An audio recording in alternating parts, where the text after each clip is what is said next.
Bien, ya vimos los óxidos básicos. Los otros óxidos son los óxidos ácidos. ¿Listo?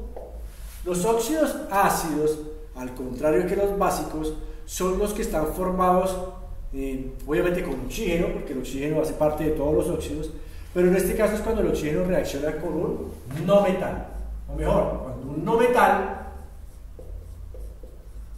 reacciona con el oxígeno y se forma entonces un óxido ácido.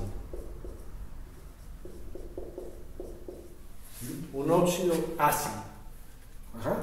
Los no metales son todos los que están en la parte derecha de la tabla periódica. Acuérdense que los gases nobles, los del grupo 8, no reaccionan, entonces ellos no van a formar ácidos. Pero los demás sí. Entonces, por ejemplo, tenemos el caso de un metal como el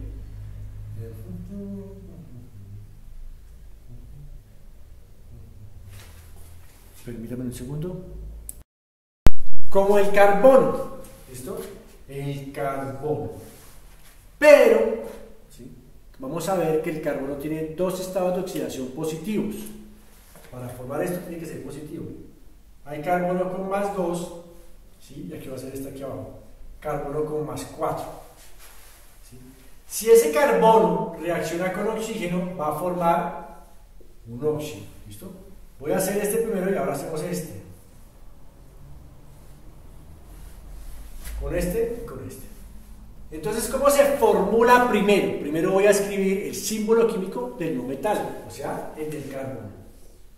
Y enseguida, sin puntico, sin el más y sin nada, el símbolo químico del oxígeno. Esta es la fórmula hasta el momento, ¿listo? Así es que se va construyendo la fórmula. Formular es construir la fórmula. ¿Listo? Voy a escribir los estados de oxidación. Aquí me dicen que el carbono trabaja con más 2. Y ya ustedes saben que el oxígeno trabaja siempre con menos 2. ¿Vale? Hacemos ley de aspas porque es un compuesto binario. Entonces este 2 lo bajo acá. Voy a escribirlo aquí. C2. Y este 2 lo bajo acá. O2. Me va a dar como fórmula C2O2. Pero son múltiplos entre sí. Yo puedo simplificar, ¿sí?, estos numeritos. Y como son múltiplos y ambos son 2, sacar mitad me va a dar C1 o 1. O sea, la fórmula me va a quedar CO. Acá hay un 1 y acá hay un 1. Ya ustedes saben que al escribir el símbolo ya se sobreentiende que ya ese elemento está presente en un átomo. ¿Listo? CO. ¿Capichi? Voy a escribir la fórmula del de abajo para poder ahora hacer la nomenclatura de los dos en forma simultánea.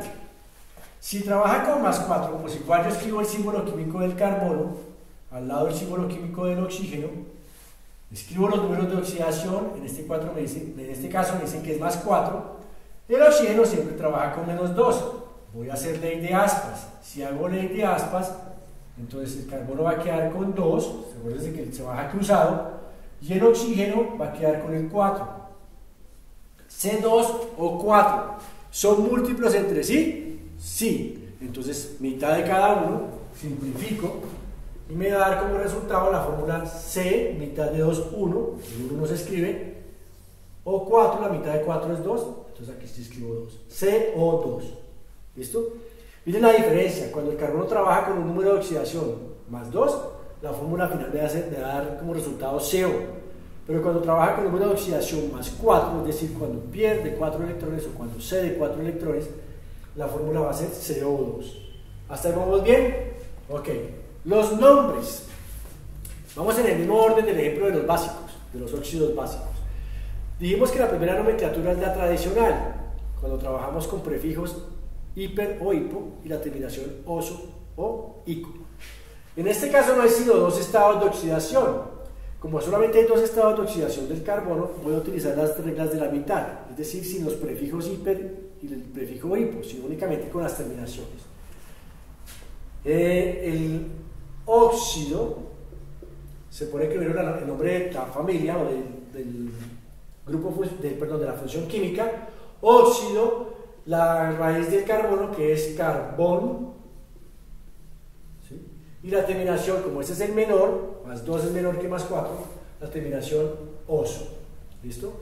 Y en este caso la misma nomenclatura me quedaría óxido, ¿cierto?, óxido, la raíz carbón,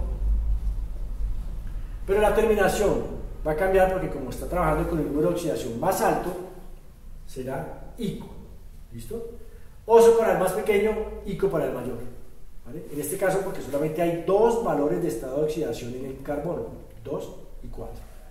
Óxido carbonoso, óxido carbónico. Las moléculas son diferentes, los nombres son diferentes. La nomenclatura sistemática, que me utiliza prefijos como mono, di o tri para determinar el número de átomos del grupo funcional, que en este caso es el oxígeno. Aquí tengo un oxígeno, entonces este se llamará monóxido, disculpen, monóxido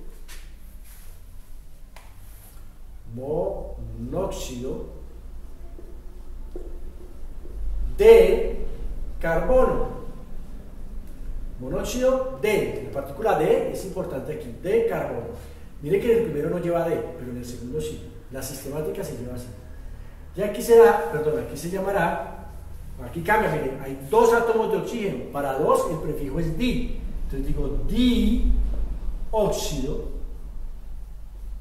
Quiere decir que hay dos átomos de oxígeno de y el nombre del no metal, carbono.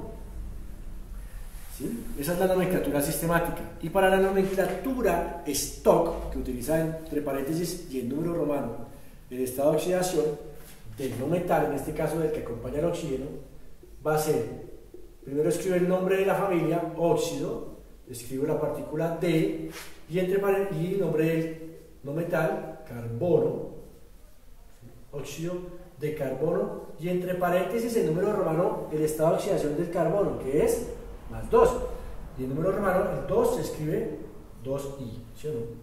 Óxido de carbono 2, esa será la nomenclatura stock para este óxido. Y para este otro, óxido de carbono, y entre paréntesis el estado de oxidación, en este caso del carbono, que es más 4. El 4 en número romano se escribe una I y una B, 4. Óxido de carbono 4. Entonces ya tengo los nombres de los compuestos en las tres nomenclaturas. Y ya hicimos un ejemplo de cómo cambian cuando los números de oxidación son diferentes.